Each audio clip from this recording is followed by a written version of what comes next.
Hey everyone, welcome back to Oversea Ghost. I'm your host, Blackmond. The story I'm sharing today comes from Mexico. 3 unsettling encounters that all seem to center around women appearing in moments of crisis, from hospital rooms to rural riversides. These are personal accounts passed along by those who lived them. If you enjoy stories that linger with you long after the telling, make sure to like, share, and subscribe. Now, let's begin.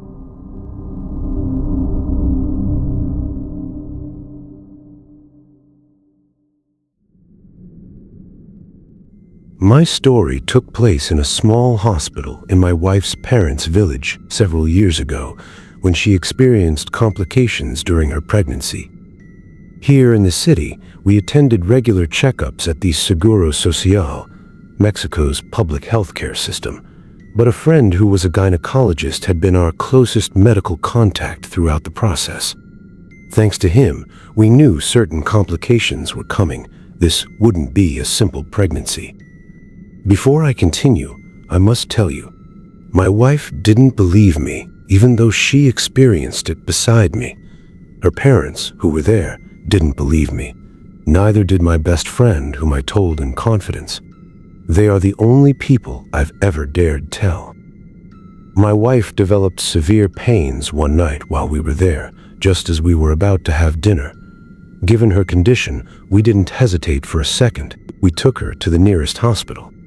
They took some time to attend to her, but eventually a doctor examined her, managed to control the pain, and reassured the rest of us.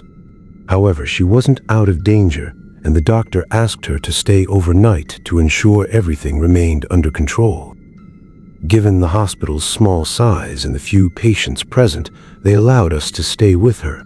We took turns keeping her company. I stayed with her until she fell asleep, and sometime later I went out to wake my mother-in-law, who would take the next shift.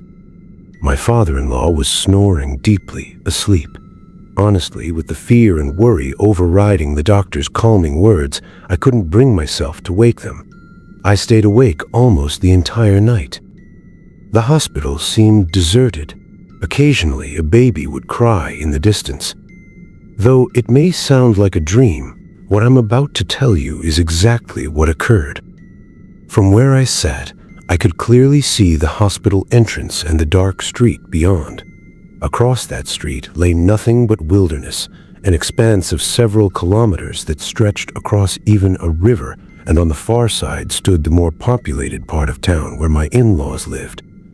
In the distance, in that desolate area far beyond the street, I spotted a white point, or rather a light point, approaching. It caught my attention. I sat up to observe it more carefully. Then I even took a few steps toward the door to see what on earth it was. It was a tiny point that grew clearer and larger with each passing moment. At a certain point, when it was close enough, I recognized it. It was a face, a pale face that seemed to float, approaching through the darkness of that infinite thicket toward the street. I saw it more clearly as it neared the street lamp across from the hospital. It was a very large woman. Very large, dressed in black. She was running heavily toward the hospital. She appeared wet, and when she crossed the street, she pulled a small black veil over her head, covering her face before arriving. Sorry, I'm here," she told me as she passed, heading toward the back of the hospital. Without receiving a single question or glance from the surly woman at reception, this woman in black, completely soaked, proceeded inside. From the direction she'd come, I imagined she'd crossed the river, though that seemed impossible given its depth from what I knew. But the woman even left wet footprints clearly marked on the floor. She disappeared down the hallway, deeper into the hospital, and for some reason, she terrified me. My in-law's snoring filled the space. I asked the receptionist if the woman who just entered was visiting someone. She lifted her gaze to measure me, said nothing, and returned to the ledger she seemed to review infinitely. The woman in black filled me with dread. She provoked something strange in me, like a deep pain in my heart, but not physical. I can't explain it.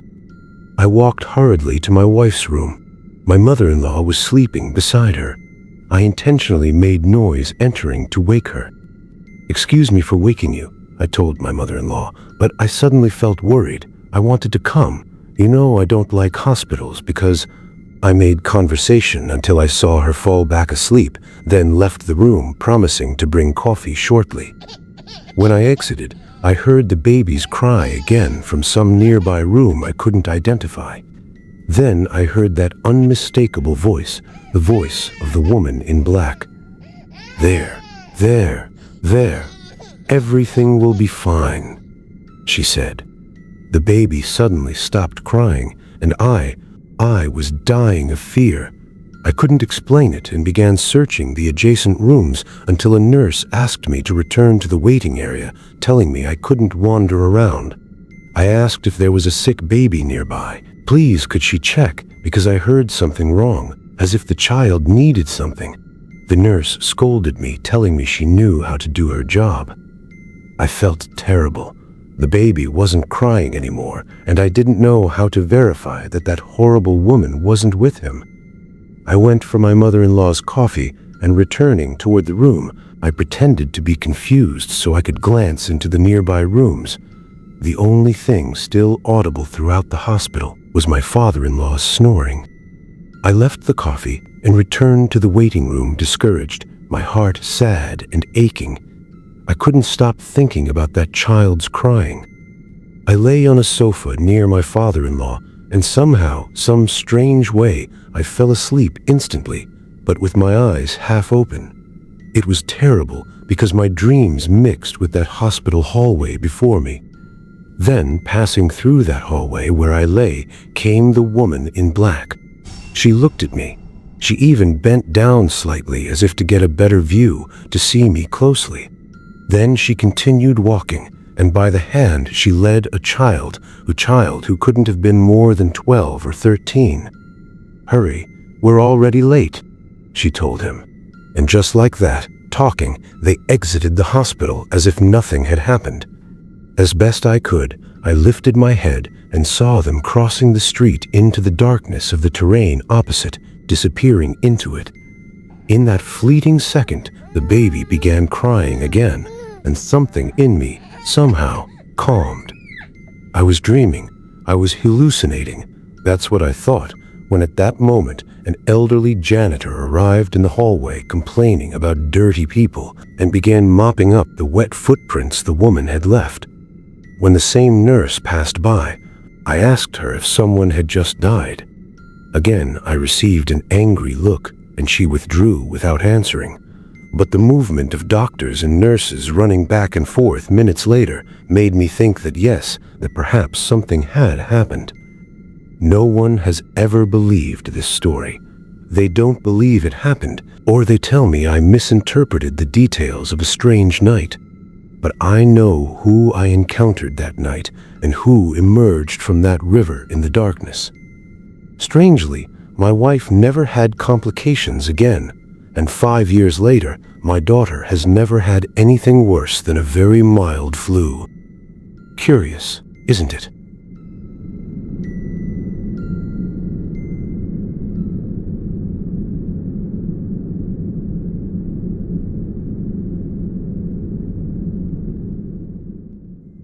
I need to tell you about the strangest experience of my life. Only my closest friends and some family members know this story. I was 6 years old when it happened. We were traveling on a highway in Sinaloa, a state in northwestern Mexico known for its rugged terrain and isolated mountain roads, when our bus was involved in a terrible accident. I had been asleep in the arms of my aunt, who was only 16 at the time. Other relatives were seated further back in the vehicle. The bus left the road.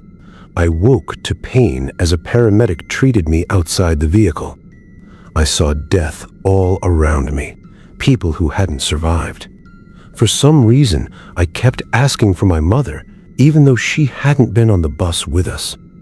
In the chaos, no one knew who I belonged to, and I carried no identification. They loaded me into an ambulance with another passenger who appeared uninjured. I learned later that the main hospital in the nearest town was filling with critical cases, so they were taking me to a tiny clinic in another village several kilometers away. The place looked more like a shop than a medical facility. Several minutes passed before a doctor emerged. He seemed to have been sleeping, suggesting emergencies were rare there. He examined the man who'd ridden with us, and shortly after, a police patrol arrived to take that man back to the accident site. When the doctor examined me, he was surprised by how minor my injuries were, given how they'd found me. A police officer who arrived around the same time asked my name and who I'd been traveling with. He promised to find my family and told me to try to rest.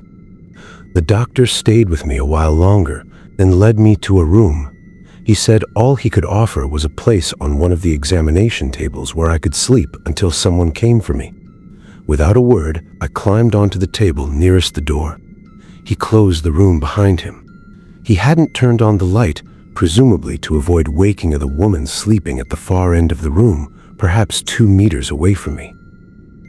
I was terrified for my family, but I soon stopped thinking about myself. The woman had begun to cry. I felt too ashamed to ask what was wrong. She simply wept. In the dim light filtering from the hallway, I could see her curled on her side in a fetal position, wearing one of those blue hospital gowns. I was drifting off when I heard voices in the hallway. For some reason, this made the woman cry louder, almost as if she wanted to be heard. The conversation stopped, but her weeping continued. I'd turned to face the wall, but her distress worried me. I rolled over and saw that she was sitting up on her bed. It was dark, but I could make out her silhouette clearly. She turned her head toward me. For some reason, I felt embarrassed that she'd caught me watching her cry. I closed my eyes, pretending to sleep. That's when she moved. She stood up. I heard her bare feet run across the floor until she reached the table beside mine. The frame shook slightly as she climbed up and lay down there. I could hear her breathing, close, impossibly close. The tables weren't that near each other, yet I felt her presence just centimeters from my face. Then she began crying again, so close to me. She rolled over and I heard her table shift. Now she lay with her back to me. I opened my eyes for a moment. There she was, lying on her back. All I could see was her long, wavy hair and that blue hospital gown. Her crying grew louder, now mixed with groans of pain. I asked if she was all right, but she didn't answer. Outside, 2 people were talking again. I got up and went into the hallway to ask for help. Perhaps they were doctors, I thought, but I saw no one. I walked to the reception area. It was completely empty, locked up. I returned and headed to the end of the hallway. There, I found a wooden door slightly ajar. Snoring came from within. I pushed it open and the light switched on. The doctor was sleeping in a small armchair. He stopped snoring when the room lit up, turned to me, and asked if I was okay. The lady won't stop crying. It seems like something hurts her very much. He rose, wrapping himself in the blanket he'd been using, and accompanied me back to the room with the tables. When we arrived, he turned on the light. There was no one there. He simply said, "I'll sleep here. We'll sleep with the light on, okay?" That was all he said. In my innocence, I understood. I lay on my table facing the wall, and he stretched out on the adjacent one. I heard nothing more. In the morning, while we waited for the officer who'd promised to return for me, the doctor confirmed what I already suspected. There had been no one else in that clinic with us that night. My relatives were bruised but alive. My youngest aunt had suffered the worst injuries. She'd been protecting me, but thank God she recovered quickly. It took me months to tell anyone what happened that night in that place.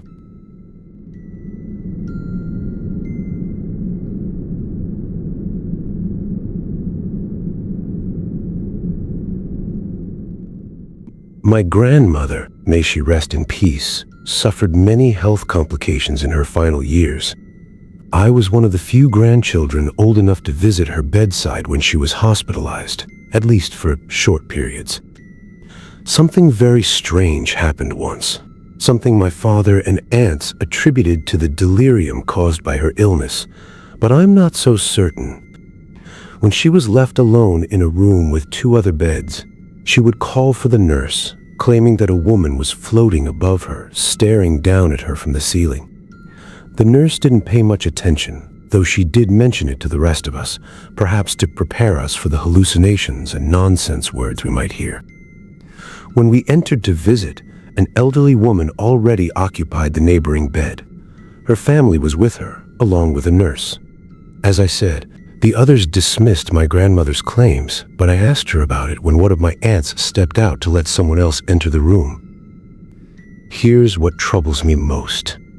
When she described the woman, she said she was very, very dark-skinned, with short, kinky, fluffy hair like a black woman, and absolutely white hair.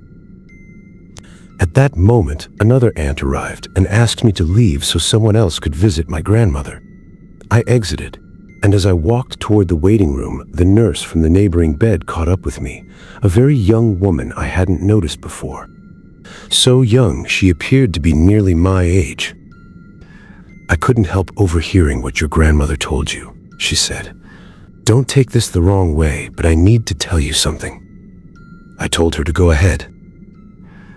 "Look, it might be a coincidence, but the woman your grandmother described, the one she says she saw, is identical to a patient who stayed in that room for a month and a half until she passed away a week ago. For a moment, I thought your grandmother might have seen her while she was alive and was now hallucinating about her. But I just checked the records. That woman died several days before your grandmother was admitted." I fell silent. I didn't know what to say. I think the nurse realized she'd shared details that perhaps weren't hers to disclose. "Well," she said, "I just wanted you to know so you don't think your grandmother is going crazy or anything. Strange things happen to us constantly in this hospital. I'm glad you believe her." My grandmother lived several more years and never again spoke of anything strange or experienced further hallucinations. She remained certain that what she'd seen in that room was real.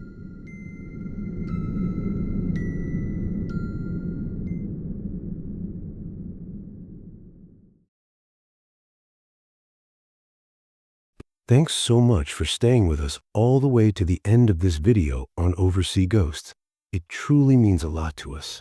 As a new channel, we know there are still many things we can improve, and your feedback is incredibly valuable in helping us grow and do better with every story we tell.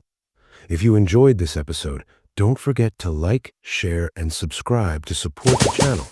Your support keeps the stories alive and motivates us to bring you even more chilling tales from around the world. We can't wait to see you again in the next story. Until then, stay curious and stay safe.